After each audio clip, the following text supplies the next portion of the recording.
Le 13e et le dernier attribut que l'on va voir, c'est la non-ressemblance avec les créatures.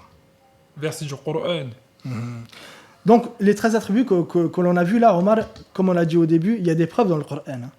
Mais nous, là, on s'est plus attardé sur les preuves rationnelles. Avant de commencer à expliquer cet attribut-là, il faut observer un petit peu ce qu'il y a autour de nous et regarder les points communs des créatures. Qu'est-ce qu'il y a comme point commun entre les créatures? La forme, la couleur, le fait d'être dans un endroit, Exactement. la taille, La la taille, matière. la matière. Voilà. C'est ça. Si on observe les créatures qu'il y a autour de nous, on va se rendre compte qu'elles ont des points communs. On va se rendre compte que ces créatures, elles sont concernées par l'endroit. On va se rendre compte que ces créatures, elles sont concernées par les 6 directions. Le haut, le bas, la droite, la gauche, le devant, le derrière. On est concerné par ces 6 directions. Et chaque objet qui est autour de nous est concerné par ces 6 directions. Donc, nous sommes concernés par l'endroit.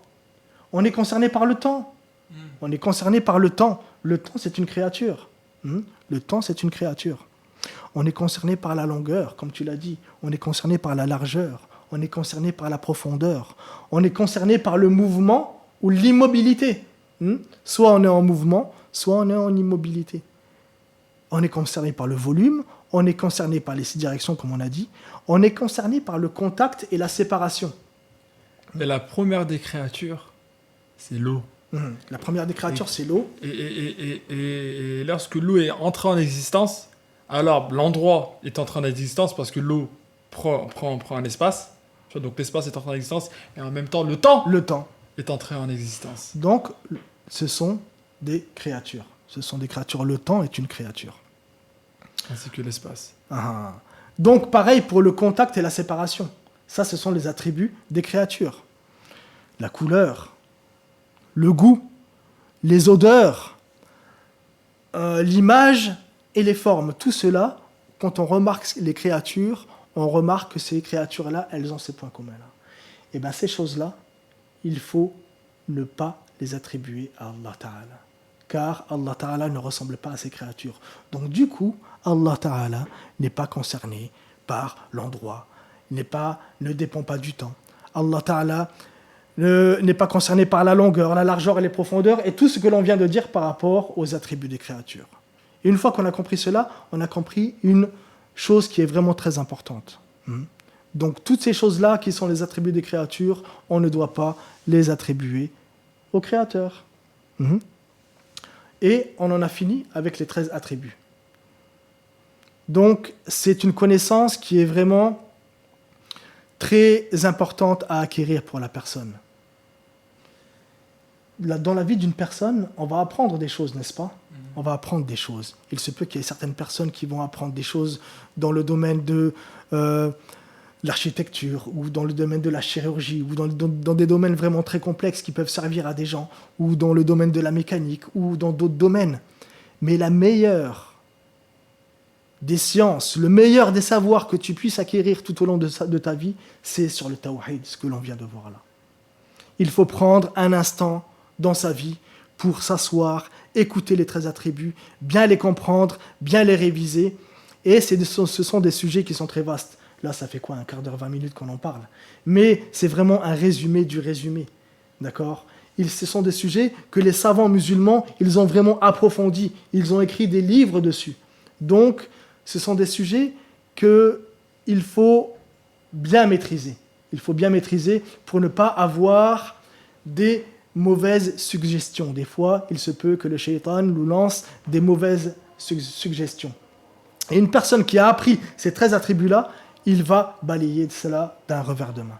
Parce qu'il aura appris les bases. De toute façon, c'est très simple. Sur le site web, la WA, vous cliquez sur Contact, il y a un numéro de téléphone portable. Si vous n'avez pas compris, on peut vous expliquer. S'il y a quelque chose qui ne paraît pas très clair auprès de vous, on peut vous expliquer, c'est pas un problème. Voilà. Surtout pour les 13 attributs-là. Surtout pour les 13 attributs-là et les attributs des prophètes que l'on va voir tout de suite. Et comme on l'a répété de maintes et maintes fois, il est possible de prendre des cours de religion, peu importe où vous vous trouvez. Nous, on est à Saint-Dizier, d'accord, dans le 52. Mais même si vous êtes dans le sud de la France, ou dans le nord de la France, ou dans un autre pays, il est possible de prendre des cours de religion.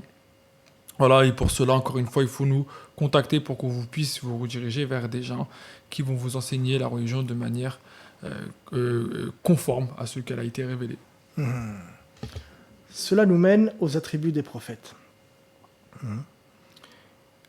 Il faut savoir que certains savants ont rapporté qu'il y a eu 124 000 prophètes. Ce sont des hommes. Les prophètes sont des hommes. D'accord ? Mais ce ne sont pas des hommes comme les autres. Les prophètes sont l'élite de la création. Ce sont les meilleurs des créatures. Et le premier des prophètes, comme tu le sais, il s'appelle Adam. En français, on l'appelle Adam. C'est le premier des hommes. Il était prophète. Non seulement il était prophète, mais il était prophète messager. Et il y a eu plusieurs prophètes qui se sont succédés jusqu'à arriver au dernier. C'est le prophète de notre temps, c'est le prophète que l'on suit, et il s'appelle Muhammad sallallahu alayhi wa sallam. Ça c'est clair. Mais bien comprendre une chose. Nuh, Noé. Ibrahim, Abraham. Moussa, Moïse. Isa, Jésus, étaient tous musulmans. Ils étaient tous prophètes et ils étaient musulmans. Et ils ont tous appelé les gens à adorer un seul Dieu unique. Il y en a eu beaucoup d'autres. Sulaiman, Daoud, Idriss, Shith et d'autres. Le Muhim, il y a des créatures qui s'appellent les prophètes et on se doit de les suivre. La personne qui sera tranquille le jour du jugement, ce sera la personne qui aura cru en Dieu et qui aura suivi le prophète de son temps. À l'époque du prophète Isa, il fallait croire en Dieu et suivre le prophète Jésus. À l'époque du prophète Moïse, il fallait croire en Dieu et suivre le prophète Moïse. Là, nous sommes dans le temps du prophète Muhammad alayhi salatu wassalam. On doit croire en Dieu et suivre le prophète Muhammad alayhi salatu wassalam. C'est comme cela que ça se passe. C'est celui-là le croyant. Une personne qui est dans le temps du prophète Muhammad alayhi salatu wassalam et qui prétend croire en Dieu, mais pas au prophète Muhammad alayhi salatu wassalam, on ne dit pas qu'il est croyant. On ne dit pas qu'il est croyant. Le croyant, c'est celui qui croit en Dieu et au prophète de son temps. Et le musulman à notre époque, il croit au prophète Mohammed, mais il croit aussi aux prophètes qui les ont précédés. Ça, c'est aussi quelque chose qui est très important de comprendre.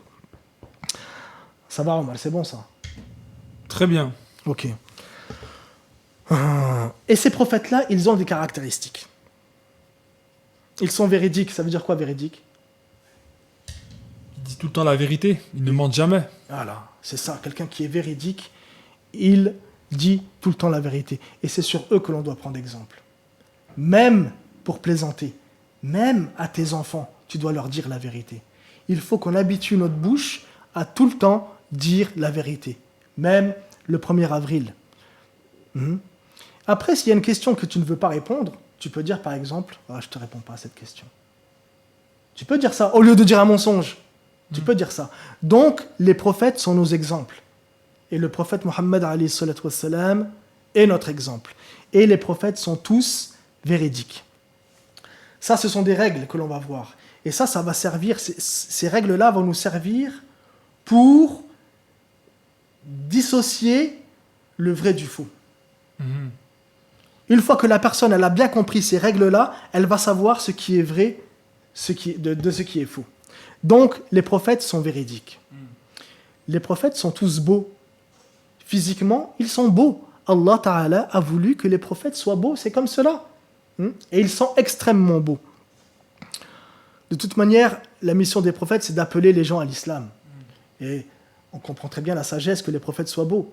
Les personnes sont plus attirées en général par les personnes qui sont belles. Ce sont les envoyés de Dieu. Donc Dieu, il va envoyer des... Avec un bel aspect. Bah oui. Avec un bel aspect. C'est logique. Tous les prophètes sont honnêtes. Le contraire de l'honnêteté, c'est la trahison. Donc tous les prophètes sont honnêtes. Tous les prophètes sont intelligents. Tous les prophètes sont perspicaces. Il n'y a pas eu un prophète qui était idiot. Les prophètes comprennent les choses très rapidement.